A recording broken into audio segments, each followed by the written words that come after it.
Is it true that nodding head is no and this is yes? Exactly. Yes, Indian teachers, when they come to teach a course, so they speak some knowledge, and all the time people are like this. And people are meaning this, like, and they're like, why are they saying no to me?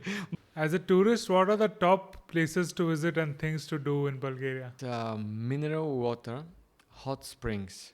Different cities have different qualities of the water. Some is for skin, some is for joint, some is for digestion, some is for the blood. They have measured all this stuff. Shri Ravi Shankar left on the Sunday afternoon.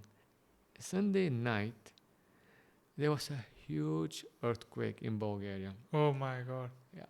Next to our where I did the silence course there, 800 people were meditating.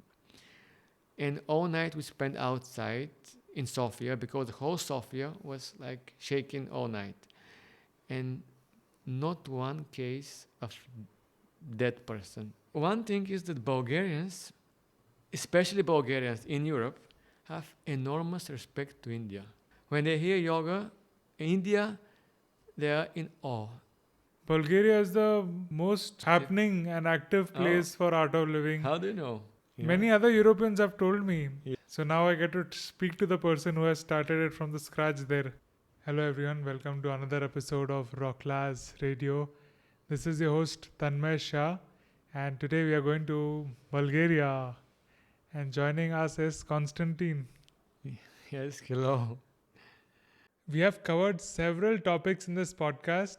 I hope you enjoy the episode till the end, and make sure to subscribe to the channel so we can keep bringing such amazing episodes to you and that you don't miss out. Cheers. Could you please introduce yourself for the audience? My name is Konstantin. As you said, I'm from Europe, from Bulgaria. I'm a civil engineer by profession. I graduated from University of California at Berkeley, US. But now I live back in Bulgaria.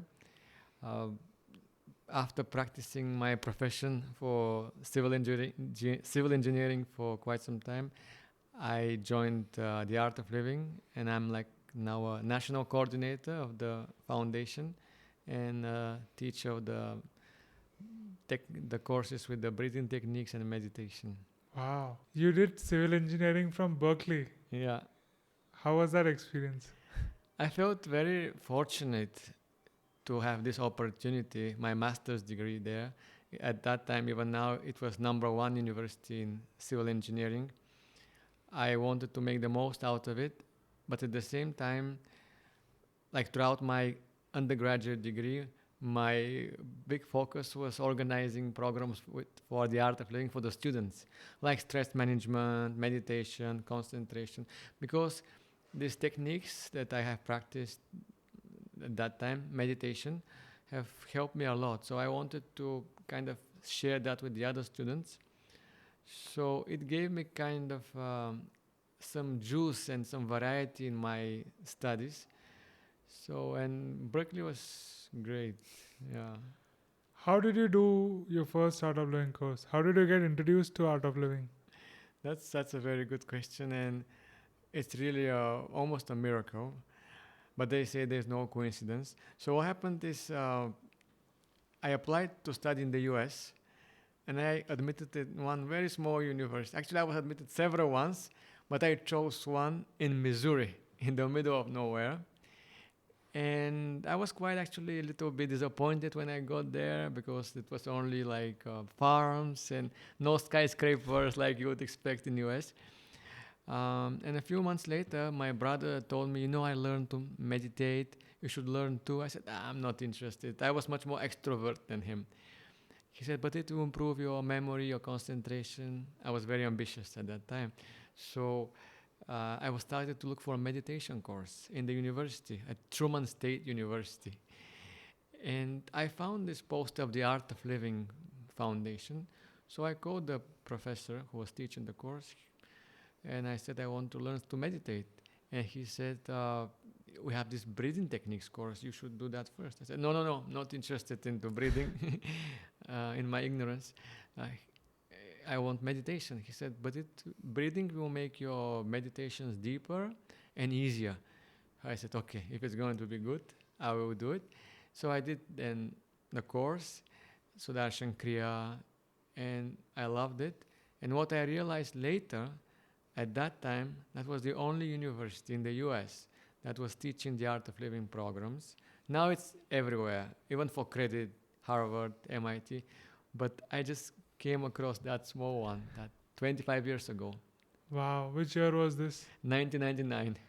You did your first course in 1999 Yes. in a university, a small university. In That was the Missouri. only one that had this course Yes. in the whole country. Yes. And I was just put there. 1 year I spent there. Then I transferred to a much bigger school in New Hampshire because I missed the whole organization there, my teacher. I wanted to have more of it. So they told me, like another teacher, you can have to organize course there. Then we can have the group and have fun. I said, okay. Then I became a volunteer. Although I was just practicing by that time. And slowly it became my passion. I loved it so much. I became an instructor of the art of living. And a few years later, when I got accepted at Berkeley for my master's degree, I had a dilemma what to do because, is that interesting to Yeah. share? I was accepted to do my PhD. I was invited by my professor. But my parents wanted me to do a career there in a big company because they are construction guys, all my family. Oh, your whole family is into construction. Yeah, big time. But they wanted me to be in the US because that's considered so reputable.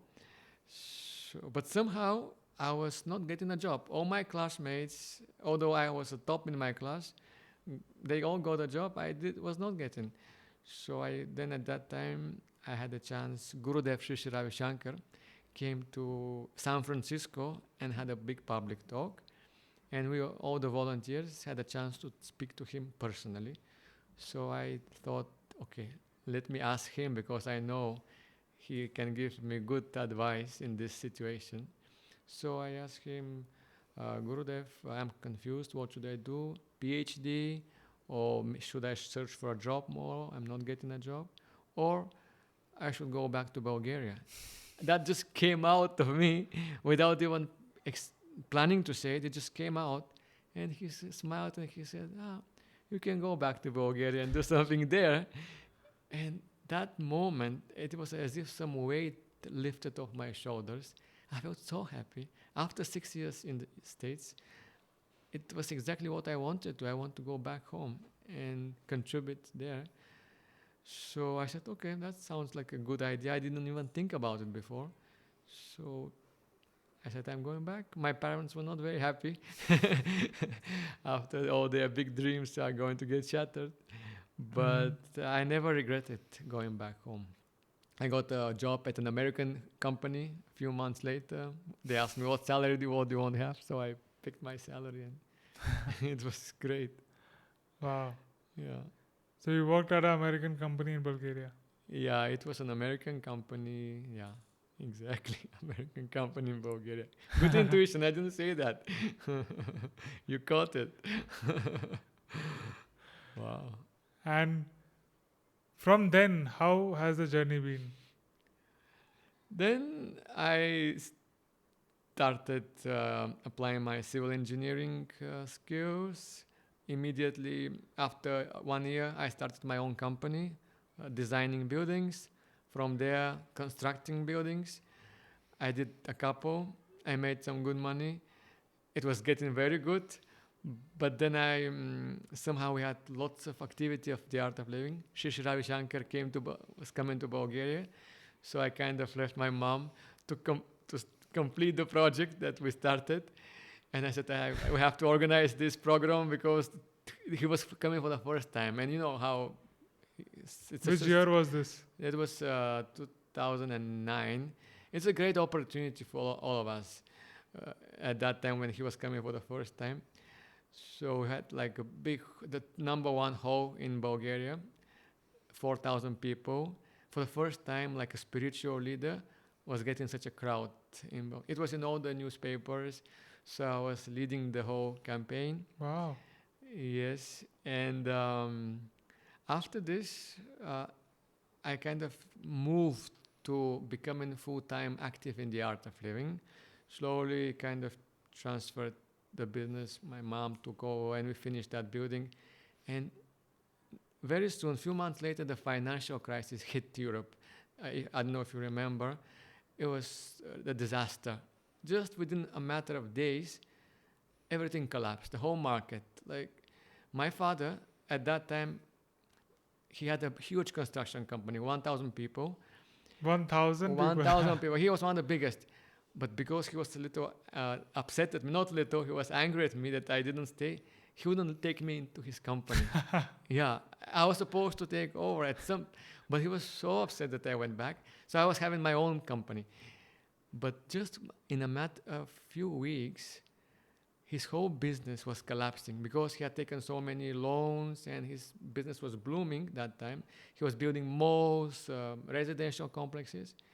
All of a sudden, people stopped buying like apartments that he was selling. People stopped paying him, so he couldn't sustain his business. Just in a few months, everything collapsed. And it was a very difficult time for him, from the top to go down. Luckily, I was already kind of moved away, so it didn't touch me. But a few months later, he came back to me and he said to have to go to Iraq. Would you like to help me? Iraq. Iraq, yeah. Why? Because he said there's no business here in Bulgaria and Europe. Everything is gone. I have to pay so much taxes. I have salaries to pay to people, mortgages, loans. And some friends of him told him there's lots of construction projects in Iraq that time because US, the war was over there. So he knew I know English and I can manage. Also, Art of Living had done some work there. So then I, of course, asked my teacher, is it a good idea? Should I? And he told me, yeah, help your father. He needs you. I said, of course. He didn't speak to me before that. So I said, it's a great opportunity that we reconnect, that he came back to me. And we went to Iraq. It's a different story. Actually, it's a very interesting story. We went there without money, without connections, without knowing how the business works. 2-3 months there. Language barrier.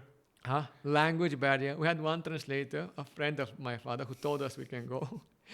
And that person was a little bit of a cheater, talking too much. So we were staying there, just meeting people, Iraqi people, Arab people. It's a little, like everyone is saying many things. You don't know how it works, who to believe. Big promises, millions of dollars everywhere, talking, but you don't see anything. So we went back home after a few months. I told Shishirayu Shankar, Gurudev, there's no chance for us there. Maybe I should quit. He said, no, continue. So after a few months, my father said, let's go back. We went back. And like this, we went 3-4 times for a few months. Nothing was happening. Every time I was asking Gurudev, he said, continue to happen.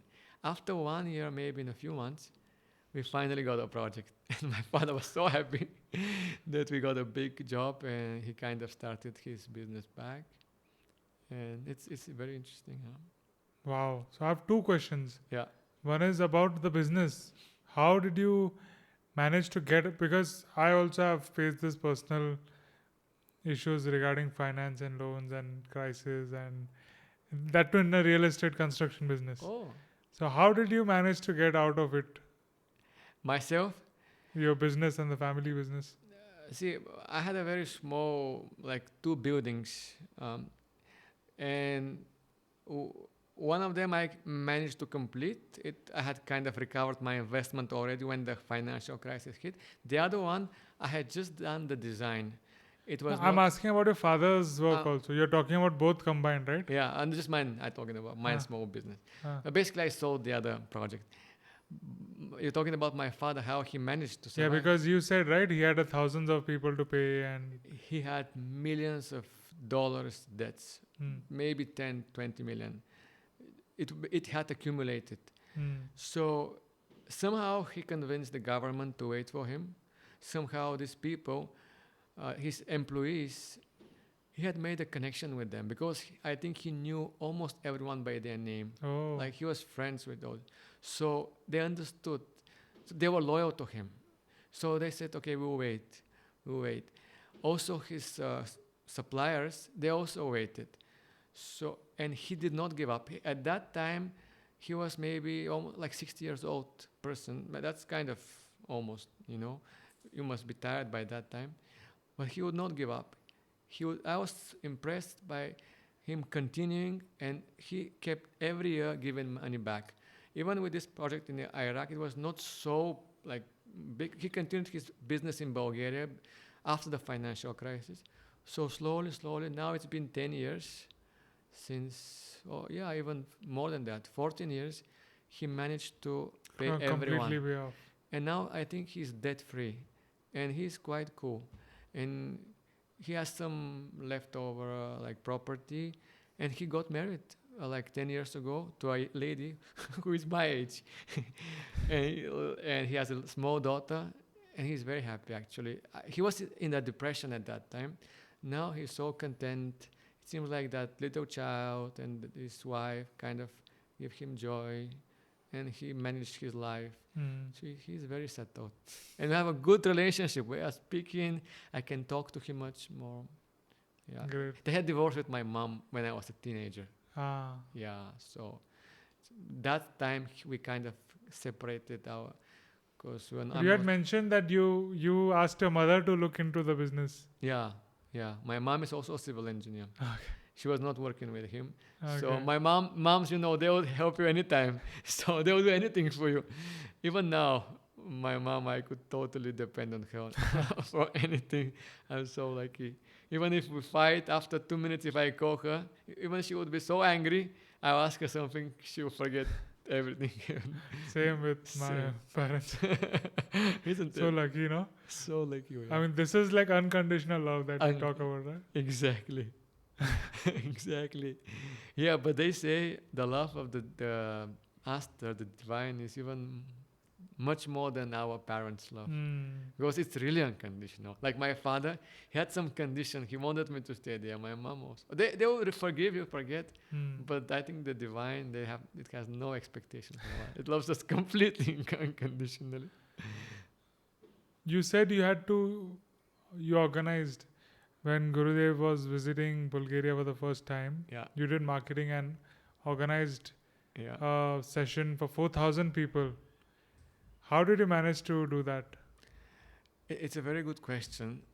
I did not have much experience at that time. Somehow I became friends with one very famous journalist, old lady, and she's actually a big friend of India. She has done many interviews, even with Rajiv Gandhi. That time she was traveling. So she kind of liked me. So she connected me to many journalists, to many politicians. And in the beginning, nothing was coming out of what she was promising. But we became friends. I was really taking care of her because she was old. And she speaks a lot. But I was patient, and even my brother was telling me, why do you spend so much time with her? You have so much work to do here. And no, it's like I trusted her. And thanks to her, we got so much media coverage. And the other thing was that somehow we had a very devoted group of volunteers. We worked together, we put posters all over the city, and some miracles happened. And nobody believed that it would be possible to have the hall fully packed. What motivated people to come? Because what religions are practiced in Bulgaria? That's a good point. That's a very good point. What motivated people? We were Christians, Orthodox. In Bulgaria, people are not fanatic about religion. You would see some European countries, people are really Christian and really. But in Bulgaria, people are very open, spiritual, accept everything. So what does a Bulgarian think when somebody from the east is coming in a white robes in a religion they don't know? One thing is that Bulgarians, especially Bulgarians in Europe, have enormous respect to India. Is it? Yes. And that was from communist time. All the Indian movies they have seen. Hati Mere Hati, the elephant, my friend, they've seen Hati that. Mere Sati. Yeah, that one. So they also they have big respect to yoga. Somehow, when they hear yoga in India, they are in awe, respect. You would not find this in Western Europe so much. Bulgarian people in general are very spiritual. Even Gurudev, when he came the first time, he said, the first interview that he did with that lady, he said, here in Bulgaria, you've gotten the best from the East and the best from the West. Wow. Second time he came, he said the same thing. You guys have both the best from the East and the West. So that we had the base, but we used one marketing kind of message. We didn't say spiritual leader or anything. We said yoga for health and happiness. That was our motto. In those days, even yoga was not popular. Now in Europe or in the West, you see yoga studios every corner. But 20 years ago, we were the pioneers. So we kind of made yoga, thanks to our campaign, like a popular thing. And so many yoga teachers nowadays in Bulgaria came through Art of Living. They started their own yoga studios. Second time when Gurudev Sri Ravi Shankar came, we put the title meditation. So then we had to bring awareness what is meditation. Now in Bulgaria, meditation is like a household name. Even in Europe, that was 10 years ago. And the last time he came, it was 2 years ago, we put his name, Gurudev Sri Ravi Shankar, big letters, nothing else. Just his name was enough because we have created so much awareness in Bulgaria. Everyone knows about him. YouTube videos we translated.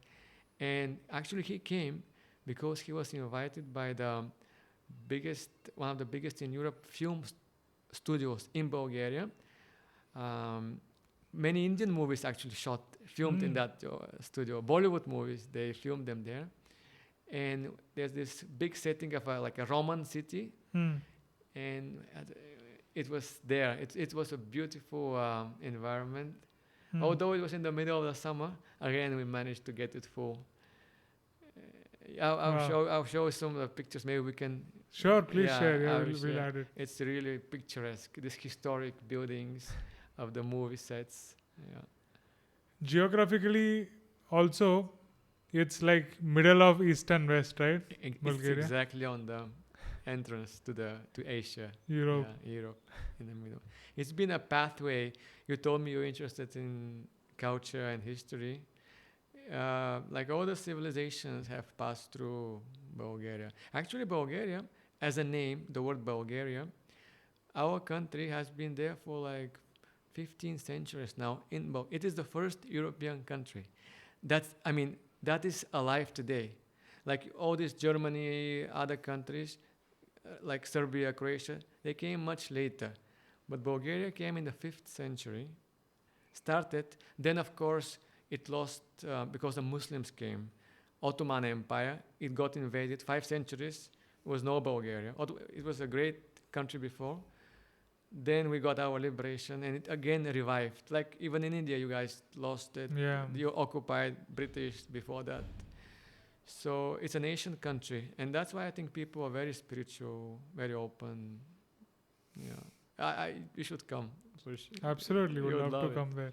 Yeah. I was searching through the net and found some couple of fun facts. Yeah. Is it true that nodding head is no and this is yes? Exactly. We say like this, yes. But I think also in India or Sri Lanka they do it like this. We say like this, yes. And this is no. This is this is no. Yes, this is no. This is no in Bulgaria. Nodding head is no, and this is. So when Indian yes. Indian teachers, when they come to teach a course, we have many guests. So they speak some knowledge, and all the time people are like this, and people are meaning this, like, and they're like, why are they saying no to me? But that's how they're saying yes. That's so funny to communicate like that. Yeah, but now it's changing because. Yeah, but that's natural thing. In India, it's different. It's like this in India, but we say like this. Yes. Yeah. Yeah, oldest country in Europe, as you mentioned. And what's with the roses in Bulgaria? Yeah, it is one of the. We have a very nice climate, So we are the biggest producer in the world of roses. Actually, that's what I'm the area, the Rose Valley, it's called. The biggest amount of rose oil in the world comes from this. And it was brought, I think, from Afghanistan, from Syria in the 11th century, the rose. And it's a good place. So everybody loves rose there. Yeah, in May. It's just a 1 month season, 2 months. They pluck it early in the morning and it all smells like roses. Yeah. You should make a pickle of it. We have all kind of projects, products, jam. In India, they call it gulkan. You should taste it, and you should take the Gulkan. recipe to Bulgaria, because you already have so many roses. Yes. You can that can be a good product for Shri Shri Tatva. In Bulgaria, the word for rose is gu also. Oh, Yes, same that you have said. Yeah, wow! yeah. So gulkand is rose petals Yes, rose. and mixed with sugar. Yeah, we have this also. Yeah, and then you can eat it with Yeah. anything. It's You like a also jam. have, yeah, exactly, and it's very healthy also. You also have roses in India. Yeah, Yeah. but not everywhere. It's No, some pl- cold places. Yeah. Yeah, yeah. I think we have some connection But because we do have here. Yeah, roses grow anywhere. yeah, anyway. But they say that Bulgarian people have come somewhere from northern India to Europe. Oh, is Yeah, it? yeah. It's an old Maybe- connection. It's not very old connection. We're very connected. You have heard maybe Aryan? Aryan, yes. Aryan. So this is one kind of Aryan people who have come from maybe Afghanistan, Iran, or here, this area. North. Is Aryan a word in your language also? No, we don't use it, but it's, yeah. Talking about language, I want to do a fun activity. Can you please close your eyes? Think of your favorite memory Okay. and share it with us. You can open your eyes if you want. Share it with us in Bulgarian. О, веднага ме дойде спомен, когато си говоря с моята съпруга. Ние тук имахме сватба, си направихме в Индия. И в България не беше сватбата, но в Индия си направихме ведическа сватба. Според древните традиции, така за, как да кажа, за добра енергия, за добре да мине нашия живот заедно. Да. И беше прекрасно. Беше в български, в ашрама тук. И Гурудев дойде на нашата сватба. Can you please translate that in English now? So I said that immediately when I said a memory, it was a memory of my wife that I love to communicate to her, talk to her. She's in Bulgaria now. She didn't come this time. Normally we come together. We got married also here in the ashram. We had a Vedic wedding, I was saying. Wow. Just for good luck, and yeah, that memory came. So what did you share? What did you say? No, I just said that what I told you. That yeah, we also had a marriage in Bulgaria, a wedding in Bulgaria, but also we did it here in the presence of Gurudev. Ah, Yeah. wow. So the Bulgarian language, did it sound a little bit like Russian? It is there from the same kind of group. But Bulgarian, Russian is a Slavic, completely Slavic. But Bulgarian is a mixture of something else. And I don't know. There are many like theories, but Bulgaria is more ancient because it has many other words except Slavic words. And actually, Cyrillic alphabet that is used by Russia and many countries in Europe, it was created in Bulgaria in the 6th, 7th century. Because that was the golden age of Bulgaria, the first Bulgarian kingdom. So it's a very, very old country. Very old. So yeah, Cyrillic. All the Christianity spread to other European Slavic countries. The alphabet, the knowledge how to govern the kingdoms. Is the language similar to Turkic? Turkey? No, Turkish? it's now it's more similar to Russian. It's almost the same as Russian, although we have some other words. Yeah. So can you understand Russian? Yeah. And we studied Russian a lot myself because I was a student in communist time. Was Bulgaria part of USSR? No, it was not, but it was very much influenced. We had a very great connection with Russia. They helped us to get freedom from the Ottoman Empire. So, of course, they had probably their agenda.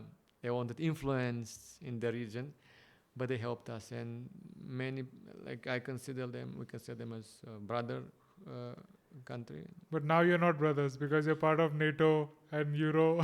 Now, honestly, there are many people who are like, not many, but there's a percent who are against Russia, really not. But still, there's a big population that is, although the government is, but many people have good feelings to Russia also still. So, yeah. You spoke about marriage. What is some unique marriage rituals that is unique to Bulgaria? So we have different things during the marriage itself. There's pot with a few roses inside that the bride can kick, and when it kicks that pot, how many roses come out, that many kids are expected to be again roses. That they have that many kids in their family. So that's one thing. And there's different things. So they hold one like bread together, the husband and the wife from both sides, and they have to break it. And whoever gets a bigger part, they're the boss of the family. Something like that. Yeah. So what was it in your case? I think my wife got the big piece. And is she more bossy? Huh? I wouldn't say so. I just basically have no choice with women. They're always the boss. The only way is that you have to be patient and say, yeah. My advice is, say yes, say okay. And what about the roses? How many roses fell out of the pot? I don't remember, maybe one or two, but we don't have any children yet. Yet. Yeah, we're not planning so yet. Wow, very interesting. Tell us some about food. What are some unique Bulgarian dishes that everyone must try? Very similar actually to Indian, except it's not so spicy. We have this yogurt, Bulgarian yogurt, specific one, because we have specific bacteria, which is patented also. It's just in the air, Bulgaricus bacteria, very healthy for the gut and for the stomach. Nowadays people eat a lot of meat, but our diet used to be maybe 90-95% vegetarian, even more. Before 100-150 years ago. Wow. One thing is because of standard of living, people do not have so much meat because it was expensive. They would eat meat once a week or some holidays. Otherwise, they would eat vegetarian, and you have so many tasty. We have very good climate for vegetables. So traditionally, you are a vegetarian country. I don't know how it was historically before that. But most of the dishes are so tasty vegetarian dishes. Because nowadays, if you go to eat anywhere, they don't have any vegetarian dishes in the restaurants. Only everything is meat, as if there's no vegetarian food. But in reality, all the nice recipes were like stuffed grape leaves or stuffed zucchini with rice or with wheat, with some kind of pastries, with cheese, and so many vegetables like cooked different way. Actually, during communist time, Bulgaria had a very big growth in economy. It was supplying, like Russia, most of its demand for vegetables and fruits was coming out from Bulgaria. Because in communist, each country had been specified to specialize in something. So because Bulgaria is very fertile, so we were producing so many tomatoes, everything, cucumbers, paprika, and all this. I think this is traditional, very tasty. Cherries also, if you like cherries in Bulgaria, raspberries, strawberries. Different fruits from here, I like the fruits in India also. They also have strawberry raspberry in India now, I know we have everything. in the mountains. In the Where I mount. grew, I was in a boarding school in Panchgani. Uh-huh. So it is famous for strawberries and Oh, all the berries. berries. Yes, yes, yes. In the mountains. Mainly. Yeah. What bananas here are really amazing. We have bananas in Europe, but it's nothing compared to what you have. And there. mangoes. Mangoes also, a lot of You mangoes. need a hotter climate for mango. Yeah, no way. In Europe, in Greece, we get oranges, also bananas, but mangoes I need. I think much more warmer. Yeah, and we have many, as we call it, pickles, like you have, but ours are not spicy. They're just with salt, and you leave them so they become a little fermented, and it's very good for the stomach also because you get the good bacteria in them. Wow. Cucumbers, different vegetables, cabbage also pickled. Pickled food. So Pick- it's a good country for foodies to visit. Yeah, especially nowadays. It was lost because there was this transition when communism broke down. That was 35 years ago. It was very economically not good. People are having very difficult time with money. So people would not care about food, what they eat. But now the standard of living has improved so much that now we are part of the European Union, Schengen. So people started to value food more. Can afford it also. So you can enter Europe with Bulgaria and Schengen visa now. Yeah. Schengen. Since few months. Since few months, it's a Yeah. recent thing. Yeah, we've been trying to get in for a long time, but there was some political issues, Wow. corruption and stuff. So now it's a good option, easier option to get a European visa now through Yeah. Bulgaria. Woof. I'm getting Indian doctors, Ayurvedic doctors. I don't know what happened to the world after pandemic. You have to wait for 6 months for an interview. I think it's the same for US visa or German. I thought Bulgaria would be different, but even with connections, you need to ask them because many people come to work from from India, like labor. Because of them, there's such a queue. And in Europe, we have a big demand for people. Any kind of Indians. jobs. Indians, even my brother, his company, he's getting people from India as a machine operators and The Yeah. labor, blue collar jobs. any kind. Yeah, mainly that kind of. Yeah. But we have lots of university students from India in Bulgaria. Medical students. We have medical colleges. Very interesting. Since communism, that time. Again, back to that age. What are some good and what are your favorite festivals in Bulgaria? That's a very good question. We have this festival in March where we put a white and red string together. Can you show it to us? This one has also black, but normally Mhm. it's only white and red. Mm-hmm. This is not from March, but it's similar because after a few months you are supposed to take it out and put it on some kind of bush for health and prosperity. Mm-hmm. It's ancient, maybe thousands of years old. It's not a Christian thing. It's much before. I've only seen it in Romania because they're also next to us and they're also a very ancient civilization. And so this is for health. I think you have something in India also. Yeah. That's kind of. And we have this. People put. We can show it later, like an image. Very scary mask, like almost like a devil. Not so, but like a beast. Very scary, with lots of bells on it. Bells.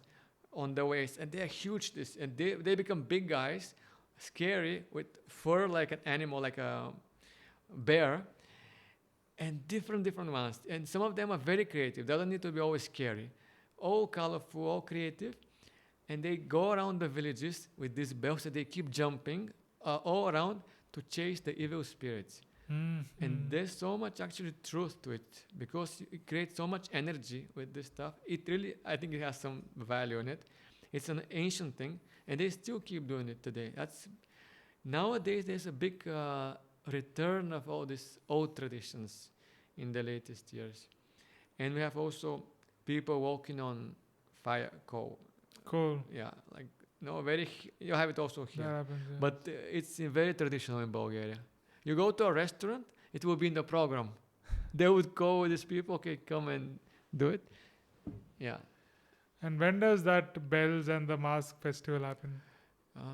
There's specific holiday of the year. I have to see exactly when. Which season is it in?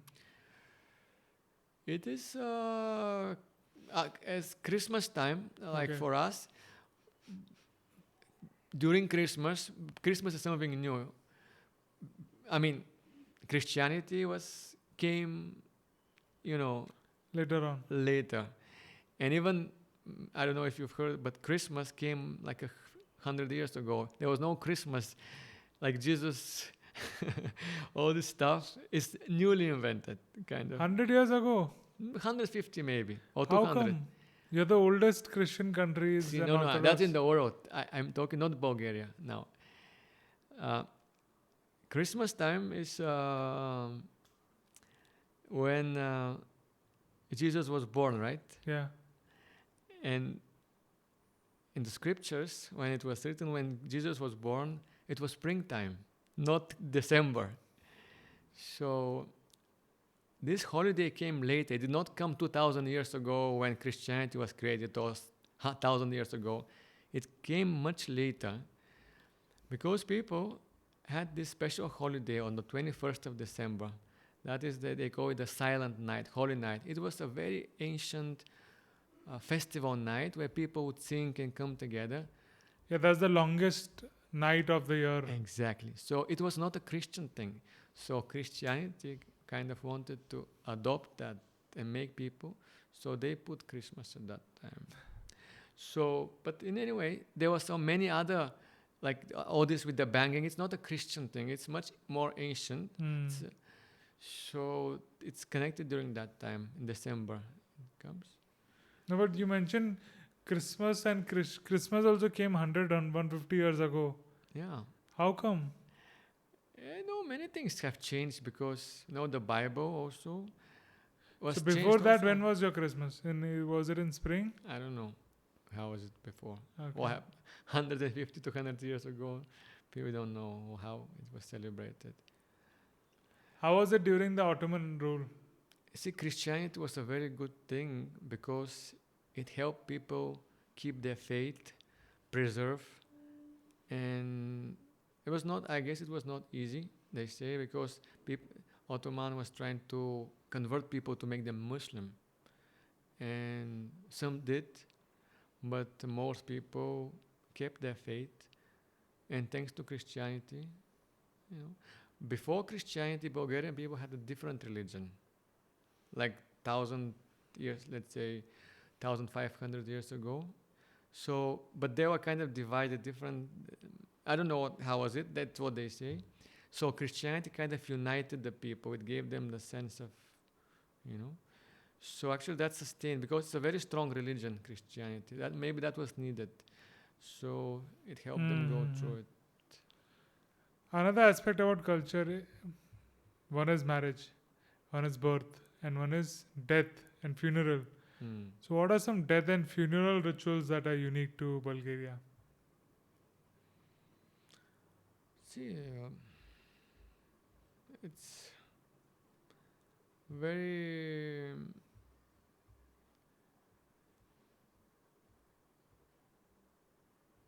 I guess it's like the Western. We have funerals, people go. And one interesting thing is we have these little posters in Bulgaria. And I don't think it's anywhere in the world. The picture of the person, something about them, the name and when they died. And when someone dies, they put it on the street. On the street. You put posters of person who's died on the street everywhere. Yeah, you put it on your door, some bus station. And it's very interesting. And I don't think they do it anywhere like that. I've not seen. The posters they put on positive things. are marketing. No, it's about somebody who's missing. Exactly. Somebody who's missing. This person is missing. Please find. Posters of people who are missing are usually put on the walls. But in India, it's common to see ads of people who have died. Yes, I know. So we have posters. Newspaper ads and Yeah. maybe hoardings, like big posters, some political. No, they are A4, and it's very Mm. common, black and white, sometimes color, Mm. and some nice poem about the person. Mhm. That's very.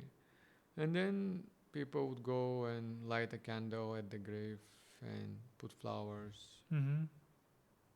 Yeah. There are many small things, but yeah.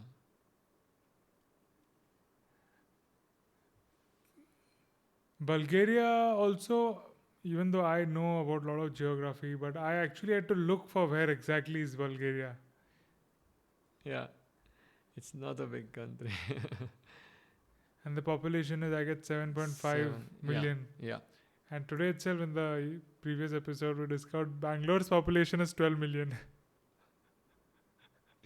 Yeah, but there are many Bulgarians, millions and millions around the world, also in US and Europe. But still, it's very small. Yeah, so Bulgaria is between Romania and Turkey to the south, Romania to the north, and Yeah. And then to the west we have Serbia and Macedonia. yeah, And then Greece. Greece is south, yes, kind of west south. And to the east is the Black Sea. Black Sea. So it's next to Istanbul, one of the biggest cities, just a few hours from my hometown. Turkey's Yeah. Istanbul is just a Yeah. few hours away. Yeah. What is your hometown? Stara Zagora. Stara means old. It's very, as I said, old. But they found house in my city, which is 8,000 years old. From 8,000? Neolithic. 8,000. That means it had two stories, and they show how it collapsed because of some fire, and you can see everything is there 8,000 years ago. My God. And the oldest goat in the world was found in Bulgaria, 6,000 years, much older than the Egyptian, and very intricate. So it's in Varna, another city in Bulgaria. I don't know in India when was but it's 7,000 years old goat was found. That is the oldest found, like carved kind of goat. Not Wow. was found in Bulgaria. So it's an ancient place itself. The people have changed maybe, or maybe same people stayed. We don't know. This is also history is my passion. I like to read, but there's so many theories and people have so much political ideas how things happen. So actually the language is something the words is something that you cannot manipulate. That is the only thing. And so I kind of try to find with the words. And many words actually in Bulgarian are in Sanskrit, very similar to Sanskrit. Is it? Like example? For example, so many. Tell me one word. Atman. Atman. It means The soul, right? soul, right? Dusha, for example, soul in Bulgarian, dusha, is jiva. Oh, Jiva is also Sanskrit. Yeah, jiva is Sanskrit. Jiv, yeah. Jiv in Bulgarian is jiv. Jiv. Jiv means alive. Jiv. Mm. Many. If I just like what to say? Agnes, Agni, Agni is organ. organ. Agni is organ. Very good. How I was able to guess that is because in Lithuanian also it's the same word, Agnes. Also, yeah. Exactly. Then which other word could be common? I think the words for mother and father. Yeah. What are the what is mother? Майка, баща. I would think and I'll tell you some words, but it's amazing. Probably, I think the roots of many of the words are the same. Wow. Yeah. Yeah, because you said, right, Aryan, Indo-Aryan people Yeah. Exactly. settled there. Bulgarian. Yeah. What is Indo-Aryan? Indo-Aryan is India, Yeah. mixture of India and Aryan. Yes. Because in India, no, Yeah. there are two kind of ethnic people, like from that people. Mm-hmm. Not everyone is Aryan. Exactly. The fair people are Aryan, Exactly. and other ones are Dravid. They are even older than the Aryans. They settled in India even before the Aryans had come. Yeah. Very interesting. So They're more like they have come directly from Africa, it looks like. Because when you see the Sentinelese Island, there's an island in near Andaman Nicobar, in which is untouched by civilization. civilization, Yeah. and they try to preserve it and maintain it. Because they themselves are very violent. They don't allow anybody to come in. Mm. They still use bow and arrows. So even some Christian missionary went to go and convert them. From far only they shot him down. Without even talking to them. Yeah. Wow. So they now it's under India. So India also protects it. Mm. Doesn't let anybody go there. Mm. Because now they are so behind the civilization, because they still use bows and arrows. So they are like thousands of years behind. Wow. And they they are susceptible to any common cold also could create an epidemic there. Yes. Yes. True. So why I brought them up is they are very dark in color, almost Okay. like people from Africa. Okay. So those were the first wave of settlement. They might have reached there by land route when there was land connecting to all those islands. Then many um, years later, Aryans might have come. So it takes a lot of time for the skin pigmentation to change. Near the equator, it's dark because the melanin is larger in the skin to prevent the sun. But as they started living in the north, they had to lose that melanin in the skin and have a lighter shade so that sun could keep coming. So for this biological changes, it takes thousands of years. So Aryans actually were the settlements from, they might have gone from Africa to Europe for a while or somewhere in the north and then come to India, or maybe that's still debatable. Yeah. Either they went from India to Europe or came from Europe to India. Yeah. Very interesting. Yeah. Yeah. How did you become national coordinator for Art of Living? See, when I was in the US, I experienced the benefits of Sudarshan Kriya, the breathing techniques and meditation, and the whole vision of the art of living for happy society. That I was had a burning desire that this knowledge should be available in Bulgaria and that everyone should experience it. And that time I was thinking, but what am I? Just this one boy who wants to do something good. So, but that burning desire was in me, intention. Mm-hmm. So when I went back and there was no art of living, there was one teacher only, and he was not Bulgarian. So I just took responsibility. And I asked Gurudev and he said, yes, go ahead, do it. And I was very young that time. How he trusted me, 25 years old. How many years ago was this? It's 20 years ago. So you became a national coordinator at the age of 25. Yeah, exactly. Exactly.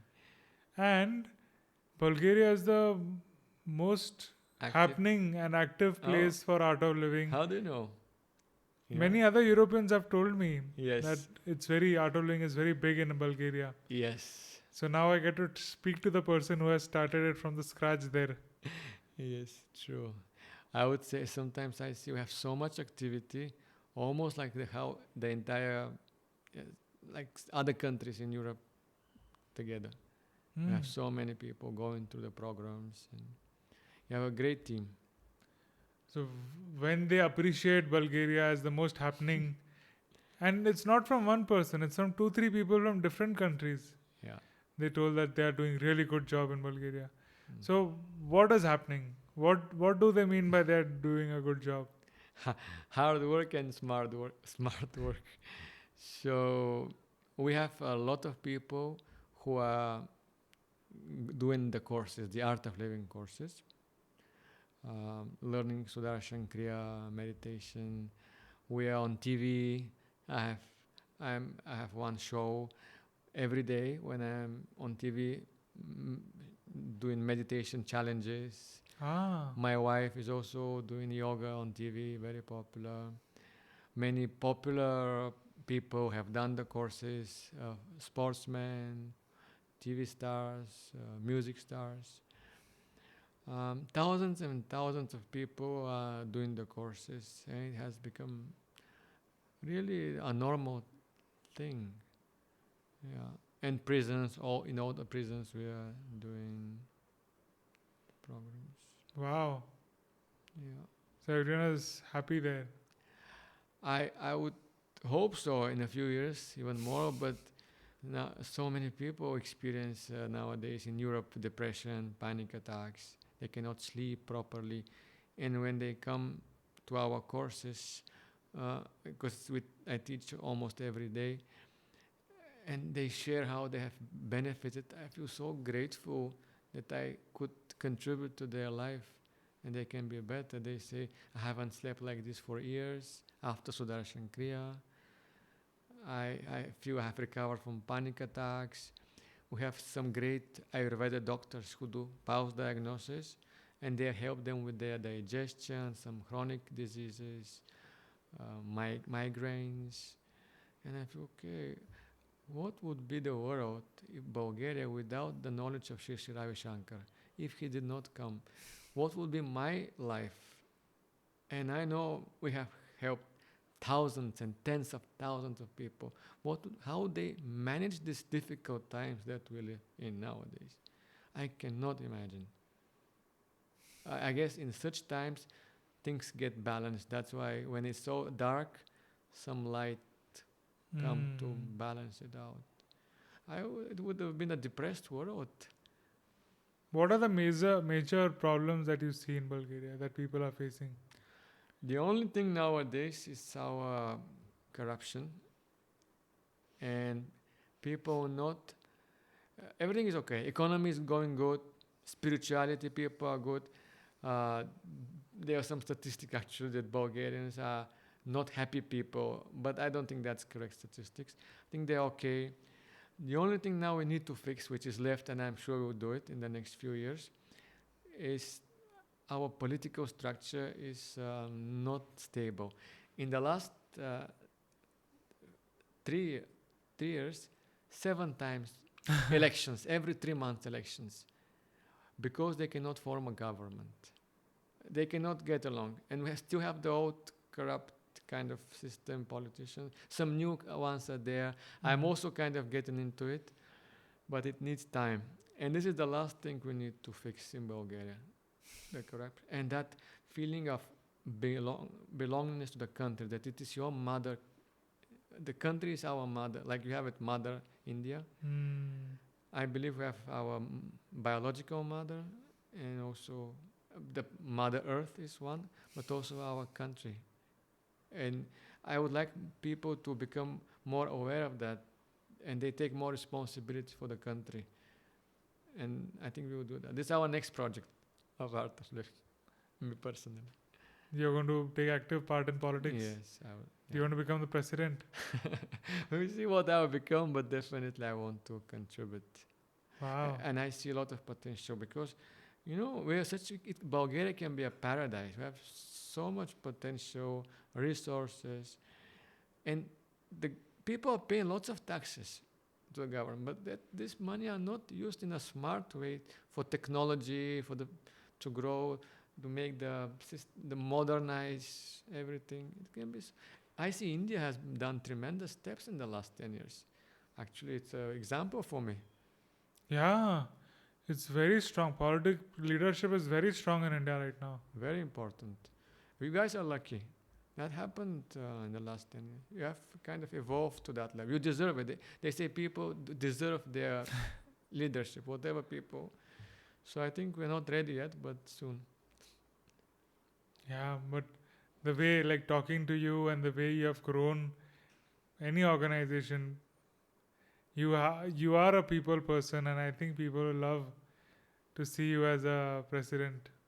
Thank you for the compliment. Yeah. Do they call it president or prime minister there? We have a president who is more like a representative role, and the prime minister is the person who is actually Yeah, like in running India. running the country. Yeah, yeah, like in India. Same. Happen. As a tourist, what are the top places to visit and things to do in Bulgaria? Oh, there's so many. So one thing, if you like, is mineral water, hot springs. We have almost in every city. Like they're just coming from the ground. Bulgaria is one of maybe the richest country in mineral water, and different cities have different qualities of the water. Some is for skin, some is for joint, some is for digestion, some is for the blood. They have measured all this stuff. So even in the Roman time, they have many Roman baths. Like generals would come or the soldiers would come, and they would stay 1 or 2 months in Bulgaria to heal from the wounds. And we have the remaining, you can see the structures of these baths. Wow. It's there still there, and the water is there. So this is one thing. We have many spa. So basically, if you like spa. The other thing is, of course, the history, monasteries. If you like, even more ancient history, some 1,000-year-old, 2,000, 3,000-year-old, you would see some kind of stone structures where you sit and you feel the energy. You immediately go, like you can fall into meditation. Because people have been doing some prayers there, chanting, spiritual places. We have many. Where? In Bulgaria. I can say some names. Begliktash, Belintash.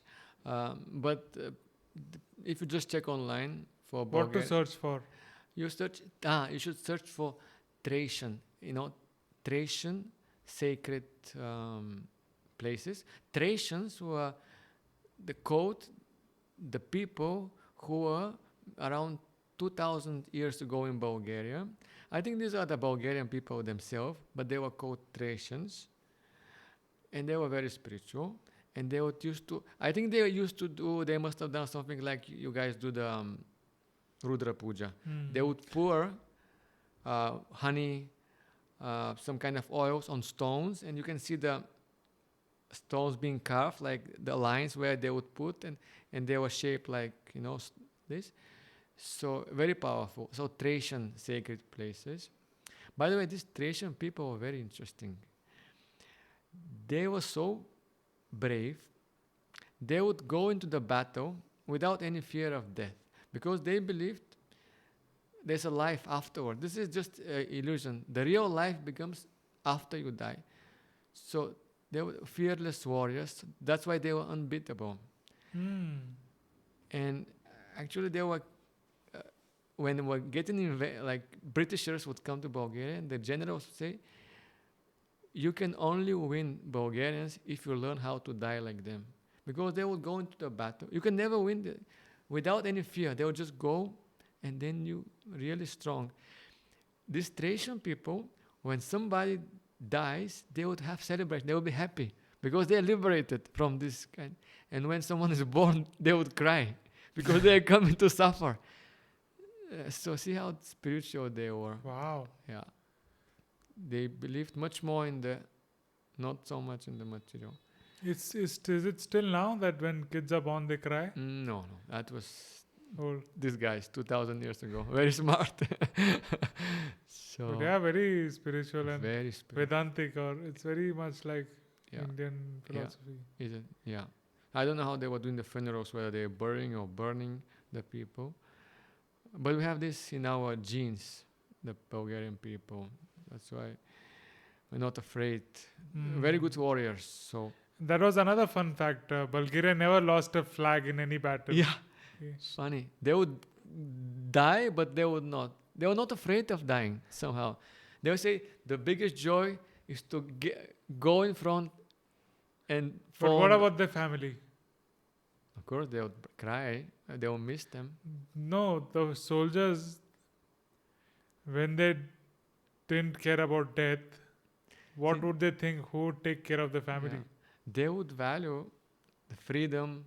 They put that on a higher level.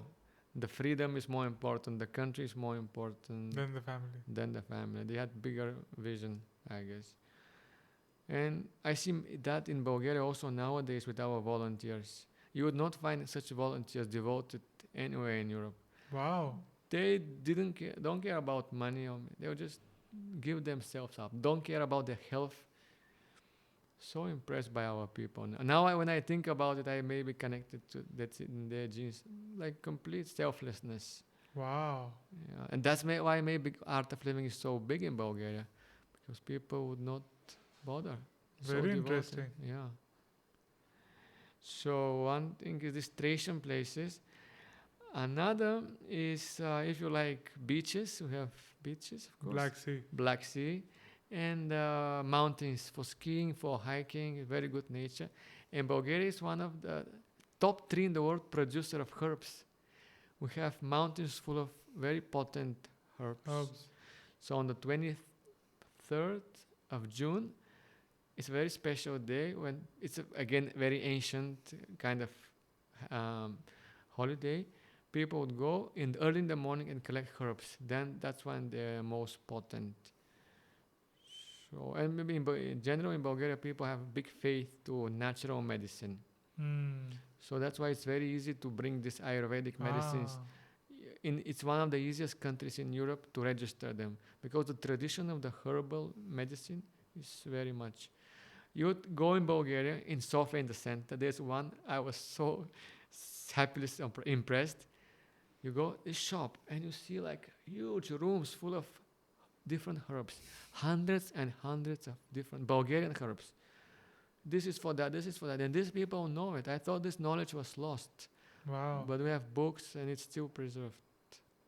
Yeah. The thing about minerals and the hot springs was very interesting. Different lakes to heal different kind of Yes. body and parts. How it works. It's very strange and very interesting. Yeah. I saw one of the springs like here, but usually the truck drivers and all used to come and have bath there because it was hot. Yeah. But how do they clean it? Because all that soap and all goes back into the same pond. But we don't use soap in these places. Mm. We don't use it for like cleaning ourselves. No, we have like this on the street, like on the nature. Some of them. So the water comes from the ground, very hot, maybe like 70 or 80 degrees. So you cannot even go into it. You will burn yourself. So they have made some kind of swimming little pools. You just stay there for 10 minutes, for 20 minutes. Just sit inside, go out for 20 minutes, go Come in. back again. And there's special mud around. When you are out, you apply this mud, and there are different muds. One is red, one is green, one is black around this. And local people know which one is for good. They say first you put this, then when it dries, and where it is not dry, that means that place in your body is weak. So if people have problem with the waist, the mud they put there, it will stay wet. So they have to stay long until it gets dry. Wow. Then you wash it. It's all traditional stuff. And nowadays they have made hotels where they take this mineral water in the swimming pools. So it's very hygienic, and they keep changing it. But I think they don't put much chemicals inside. So it's flowing water. It's flowing. It's like it's like a river. waterfall. It keeps coming from the ground, keeps moving. It's not like a stagnant lake. It keeps flowing. That is a spring, mineral water spring. And it's hot. Many of them are really hot, and that's nice. Wow. Yeah, it's a big, wealth. Mm-hmm. Yeah, we have lots of gold also in Bulgaria, but Goats. gold, yeah. But it's not going. It's given yeah. You mentioned about yogurt, Bulgarian yogurt. Bulgarian yogurt, yeah. How is the taste different from that and the yogurt you taste in India? What is the difference It's a between little- yogurt and curd? We call it sour milk. We don't use yogurt or curd. It is quite sour, much more sour than here. And it has the difference in taste. It's very tasty because it's more sour, but not like too much. And we have this like lassi, we mix with water. We call it ayran. Iran. Ayran, yeah. And we eat it like you, next to the dish, maybe sometimes with cucumbers. Um, but it is, they say, super healthy for the stomach, especially for lunchtime, for the bacteria. It's healing, basically. Yeah, this bacteria. Very interesting. Yeah. You have been with Art of Living for 25 years. Yeah. Grown it since a very small time. You're the first person who started it and grew it so much to become the most active European country for spirituality and art of living. You might have seen many miracles throughout your life. Can you share a couple of these stories with the audience? Miracle stories. Miracles. Oh boy. I can share a few. What kind of miracles you like? Any, So one whichever's your favorite, or whichever that you didn't believe that this would happen or this is even possible, and how did it happen is not logically, it cannot be explained logically. See, okay, I'll start with something simple. We have trainers, art of living trainers, who have come to the course from multiple sclerosis, this autoimmune disease. They could not walk. He would just come to the course, barely some people support him, start doing Sudarshan Kriya. After a few sessions, start moving around. After a few months, getting back to normal and having a normal life after a year. And then becoming a very active and dynamic instructor. Completely healed. People who have gone through car accident, the whole body broken, doctors would tell them you cannot walk. They would just put them in the course. Everything fractured. Somehow, after a few months, they say, that guy said, all of a sudden, one morning after Kriya, I said, I want to run. And he said, I started running, and nobody could believe that the body could be recovered just with the breathing. Wow. One lady came to my course, that's a funny story. And 1 week later, she told me, I broke all my teeth during Sudarshan Kriya. I said, how come? Because she was very tight. She was getting to some kind of cleansing process. And I didn't realize that when she went to the dentist, the dentist said, all your teeth are broken. What did you do? And she said, doctor, I don't care about these teeth. I have had depression for 2 years, and you don't know what is a depression. No desire to live, nothing. Now, after 1 week, my depression is gone. I'm so happy, I'm so free. This can be fixed easily, but so that was so funny that she broke all her teeth, but I remember that case. She had such a tremendous, that's rare. Normally it's not like that.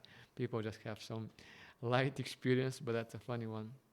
And yeah, there's one other one with Sri Ravi Shankar, if you like to know. Yeah, please. So the second time he was supposed to come in 2016, just 1 month before the program, he called me on the phone for the first time. I got a call from Gurudev, and he was so sweet. He said, how is it going? I said, great, Gurudev, everything is booked, venue is booked. He said, we have to just prepone the event by 1 week because I have to go to India for some meetings and stuff.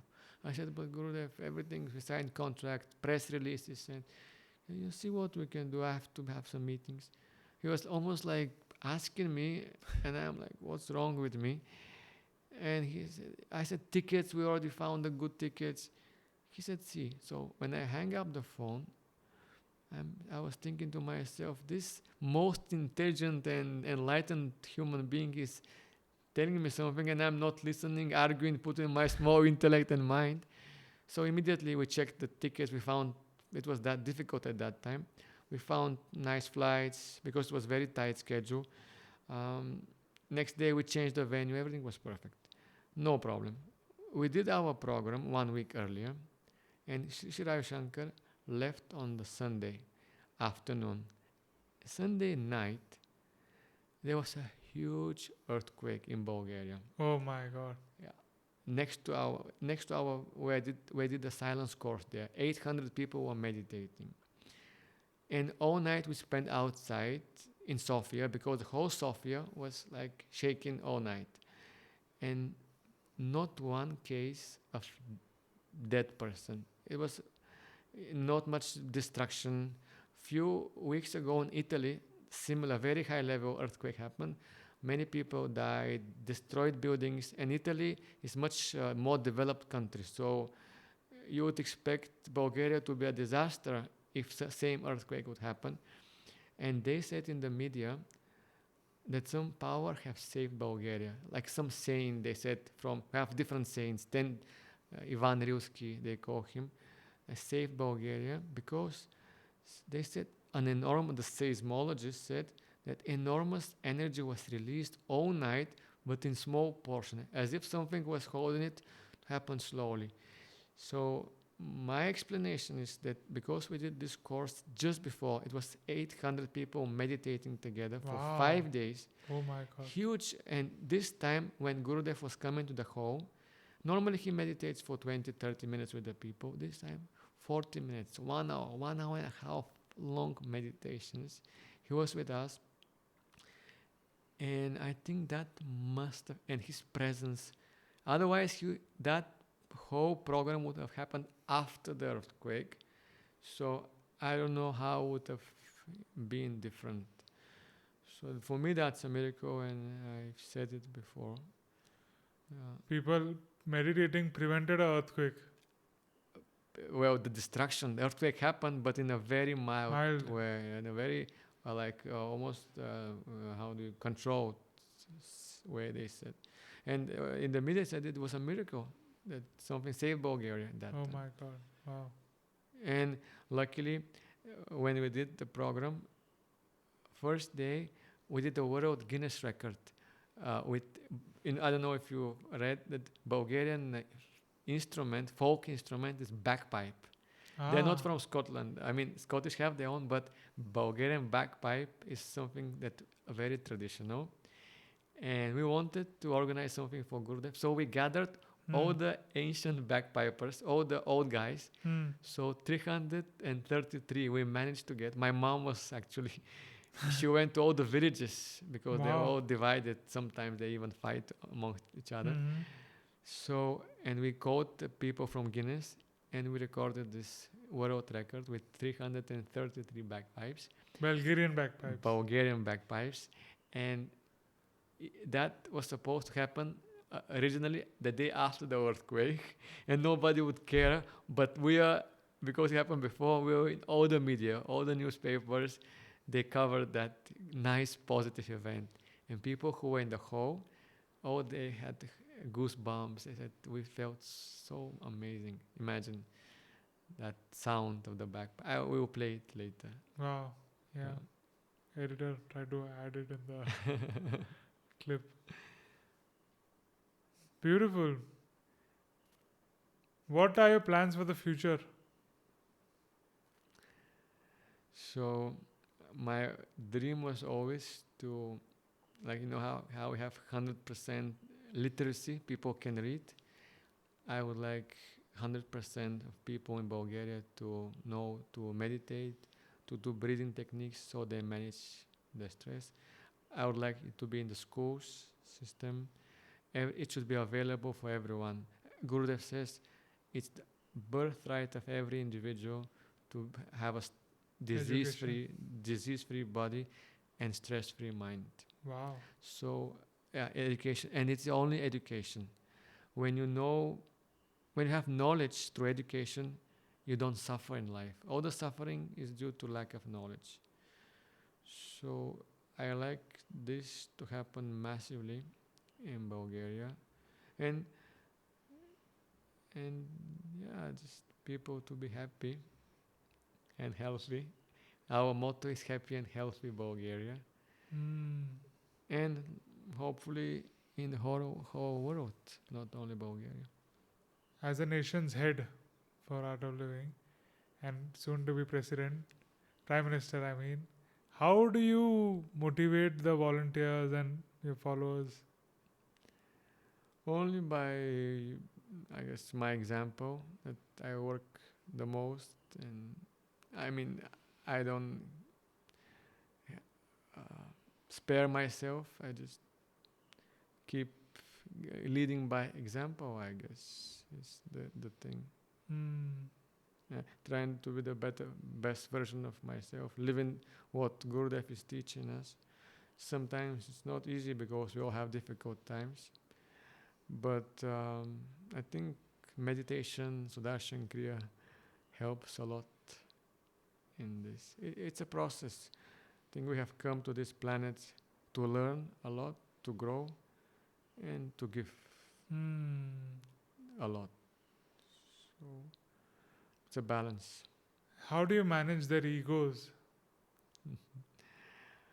See, like like my wife, sometimes you just with lots of patience, I guess, and knowing just we call it in the art of living titiksha, forbearance. So just being patient and say what you have to say in the right time. Yeah.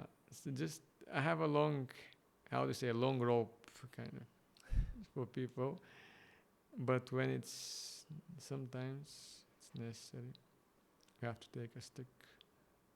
What do Bulgarians think about India?